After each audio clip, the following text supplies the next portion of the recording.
NFL divisional round playoffs. We have Jags Chiefs. Jags come into this game off a big comeback win over the Chargers last week.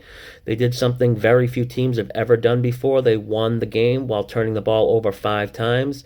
In the last 30 years, teams that lost a turnover battle by 5 or more have only won just 7 times, and they've lost 169 times. No surprise you're not going to win many games turning it over like that, but something can be said for a team that's able to overcome it and win. The Jags basically only played one half of good football. It was their fifth fourth quarter comeback this season, most in the league. Now, on a short week, they go on the road to take on the Chiefs and Andy Reid, who's been very good in the playoffs with extra time to prepare.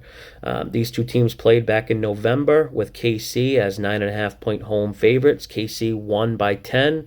That score was probably a little misleading, though, considering KC was -3 in turnovers. And, to win a game by double digits while being -3 in turnovers shows, some domination on both sides of the ball. But the Jags are obviously playing much better now than compared to back in mid-November.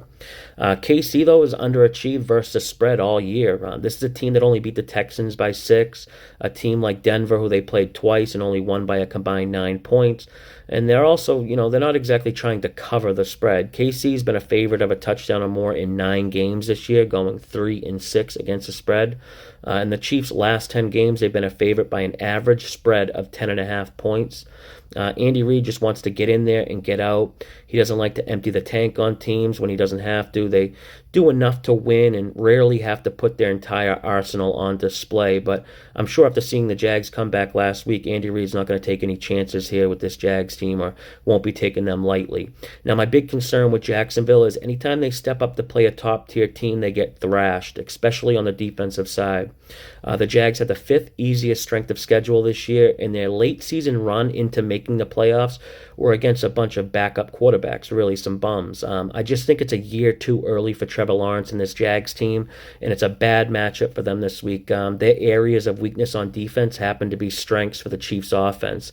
Jags worst in the league defending the tight end position. Of course, KC has Travis Kelce. Jags have been awful defending the pass to running backs out of the backfield. They're tied for allowing the most explosive plays to receiving running backs. KC's really good in the passing game to running backs, with McKinnon running well-designed screenplays. Now, my power ratings for this game landed right on the number of 8.5. So this isn't a super strong opinion on this game, but I do lean KC, possibly the under as well. I think the Chiefs go with more of a run-heavy game script. But good luck with whoever you are betting this weekend.